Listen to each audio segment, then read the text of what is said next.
اداروں کے خلاف جس قسم کا یعنی ماحول بنایا گیا، جس قسم کا اس نے گڈ ٹو سی یو 9 مئی کو ریاست کے اداروں پر یعنی حملہ کرنے والوں کو جس طرح یعنی ویلکم کیا گیا، اور اس کے بعد اس کی باقیات جو ابھی تک بھی یعنی معاملات کو خراب کرنے میں لگی ہوئی ہے. تو آپ یہ چیز دیکھیے کہ 2023 اس حوالے سے بڑا یعنی کنٹروورشل رہا ہے. اچھا جی، اس کے ساتھ ساتھ 9 مئی کا جو افسوسناک یعنی واقعہ ہوا، اور جس طرح یعنی خدا نخواستہ پاکستان کے اداروں میں افواج پاکستان میں ایک ڈویژن کرنے کی یعنی کوشش کی گئی، جو ماشاءاللہ ہمارے اداروں نے ناکام کر دی. ٹھیک ہے جی، وہ بالکل ناقابل یعنی معافی جرم ہے، اور ایک دفعہ پھر پاکستان کی پوری دنیا میں یعنی یعنی جگہ سائی ہوئی. تو یہ اس حساب سے افسوسناک تھا. میاں صاحب کی آمد اکتوبر میں ہوئی. اس کے ساتھ ساتھ جناب ریاست پاکستان اور آرمی چیف صاحب کے جو اقدامات تھے، اس سلسلے میں معیشت میں بہتری آئی، ڈالر کنٹرول ہوا، اور 300-350 سے ڈالر جو ہے وہ تقریباً اب یعنی 280-81 کے اوپر ہے، اور شنیزی ہے کہ انشاءاللہ آتے آتے الیکشنز کے ڈے تک اور بعد تک یہ 250 سے بھی نیچے آ جائے گا، اور پاکستان کی معیشت میں بہتری آ جائے گی. تو یہاں پر کافی حد تک کنٹرول بھی کیا، لا اینڈ آرڈر کی کوشش کو بھی ریاست پاکستان نے بڑا اچھا نیگوشیٹ کیا، اور یہ جو فتنہ 9 مئی اور اس کے ساتھ ساتھ جو فتنہ فطور کیا گیا تھا اس کو بھی کافی حد تک انہوں نے یعنی کنٹرول کرنے کی کوشش کی، اور جو ہے یعنی حالات کچھ بہتر ہوئی ہے. اچھا جی، اب 2024 کی آمد ہے، تو اس کے سلسلے میں یہی میں کہوں گا کہ میرے وجدان کے مطابق 2023 میں تو لفظ بلفظ وہ ہوا جو اس عاجز نے یعنی اظہار کیا تھا. تو انشاءاللہ جی 2024 کی جو آمد ہے، الیکشنز کے بعد آپ دیکھیں گے کہ ایک بڑی مضبوط گورنمنٹ آئے گی جناب، کولیشن گورنمنٹ ہوگی، اور اس میں میاں نواز شریف صاحب کا ایک اہم رول ہوگا. ٹھیک ہے جی، ان کے وزیر اعظم بننے کے چانسز بھی ہیں. ٹھیک ہے جی، یا ان کی آشیرواد سے جو بھی یعنی وزیر اعظم ہوگا، یعنی آپ دیکھیں گے کہ ایک مضبوط حکومت بنے گی جس کا بڑا اچھا کوارڈینیشن اداروں کے ساتھ ہوگا. آپ دیکھیں گے پاکستان کی ہسٹری میں پہلی دفعہ کہ تمام ادارے، سب سے پہلے پارلیمنٹ، تمام ادارے، عدلیہ، اور سب لوگ مل کر، اور آگے چل کر آپ دیکھیے گا کہ 2024 کے اینڈ میں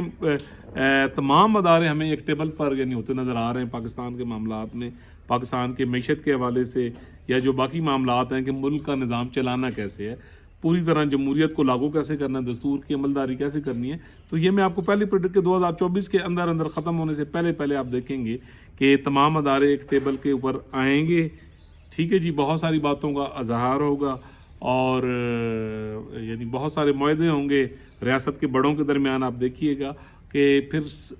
بہت سموتھلی معاملات جو ہیں وہ چلنا شروع ہو جائیں گے، اور انشاءاللہ 2026 تک آپ دیکھیں گے. میں نے 30 نومبر 2026 تک ایک ڈیٹ دی ہوئی ہے وجدان کے مطابق کہ پاکستان بہت حد تک دستور کے اوپر جو ہے وہ یعنی اس کا جو روڈ میپ ہوگا، یہ جو روڈ ہوگا اس کی یعنی روڈ کی پکڑ ہوگی. آپ دیکھیں گے تو جناب بالکل یہ نظر آ رہا ہے کہ جتنے ڈٹرمنٹ ہمارے تمام اداروں کے بڑے بھی ہیں. اچھا، عدالت میں آپ کو بھارت صفائی 2024 میں بے شمار جتنے یہ عدالت میں سہولت کار اور یعنی فطوری مائنڈ سیٹ کے لوگ ہیں، یہ آپ کو جناب ڈسمس سے اڑتے ہوئے نظر آئیں گے. عنقریب آپ دیکھیں گے کچھ شروع ہو گئی ہے، کچھ ہو جائے گی، اور 2024 کے اینڈ میں ایک مکمل سپریم کورٹ آف پاکستان جڑی پاکستان دی ہے، جو پاکستان کے یعنی مسائل حل کرے گی، عوام کے مسائل حل کرے گی، اور معاملات کو لے کے آگے چلے گی. ٹھیک ہے جی. معاشی طور پر آپ دیکھیں گے کہ جو مڈ ہے جناب الیکشنز کے بعد، آپ دیکھیں گے کہ 8ویں مہینے کے بعد آپ کو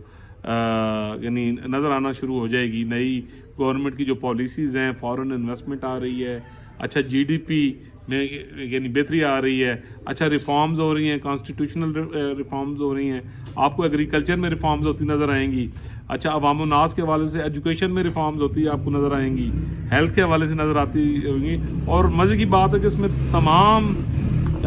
یعنی ان ریفارمز میں اور عوام الناس کو ریلیف دینے میں جو ہمارے پاکستان کے بڑے ادارے ہیں، اسٹیبلشمنٹ ہے، آپ یہ دیکھیں گے کہ وہ قربانی بھی دیں گے، اور آگے چل کر یعنی حکومت کا ساتھ بنیں گے، اور ایک بڑا اچھا کوارڈینیشن جو ہے، ٹھیک ہے جی،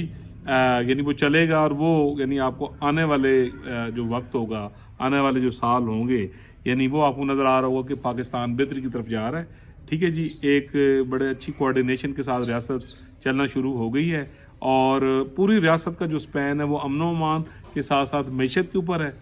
اور اس کے ساتھ ساتھ جناب یہ ہے کہ رول آف لا مضبوط ہوتا جائے گا، آپ دیکھیں گے، اور فتنہ فتور 2024 کے اینڈ تک بالکل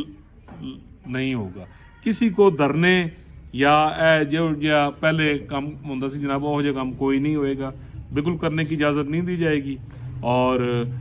معاملات جو ہیں وہ گریجولی آہستہ ریاست اپنی ریٹ مضبوط کرتی جائے گی، اور 2024 کے اینڈ پر ایک مضبوط ریاست کی طرف یہ قدم رکھیں گے، اور 2025 جو ہے وہ جب آئے گا انشاءاللہ آپ دیکھیں گے اس کی بیس اس میں بن چکی ہوگی کہ 2025 کا مڈ جو ہے وہ ہمارا کلکنگ ہے سینٹرل ایشیا میں، بہت زیادہ انویسٹمنٹ اور یعنی بہت زیادہ معاملات کی۔ تو آخر میں جناب وائنڈ اپ کرنے سے پہلے یہ بتا دوں کہ الیکشن ہو رہے ہیں، تو تمام پاکستانیوں سے میں ریکویسٹ کروں گا کہ فتنہ فتور فساد کو چھوڑ کر اپنا دماغ استعمال کیجئے، اپنے اداروں کے ساتھ کھڑے ہوئیے، اپنے ووٹ کا حق صحیح استعمال کیجئے، ریاست کے ساتھ کھڑے ہوئیے، فتنہ فتور اور جنہوں نے ملک تباہ کیا ہے یعنی ان سے مطلب دور رہیے، اپنا دماغ استعمال کیجیے، اور اپنی جو صلاحیتیں ہیں ان کو ریاست کی مضبوطی کے لیے استعمال کیجیے، اور ووٹ کا جو ایک حق ہے، ٹھیک ہے نا، ووٹ ایک امانت ہوتی ہے جس کا اللہ تعالیٰ کی ذات اقدس نے ہم سے پوچھنا ہے، تو ووٹ کو صحیح استعمال کیجیے، جس کو بھی آپ بہتر سمجھتے ہیں کہ وہ پاکستان کی خدمت کر سکتے ہیں۔ اللہ تعالیٰ پوری دنیا پر، پاکستان پر، بچے بے بوڑھے پر اپنا کرم کرے، فضل کرے۔ اگر آپ نے میرا چینل سبسکرائب نہیں کیا تو کائنڈلی کر دیجیے، بیل آئیکن کا بٹن دبا دیجیے، اور ملیں گے جی انشاءاللہ اگلے ولاگ میں ایک نئے ٹاپک کے ساتھ۔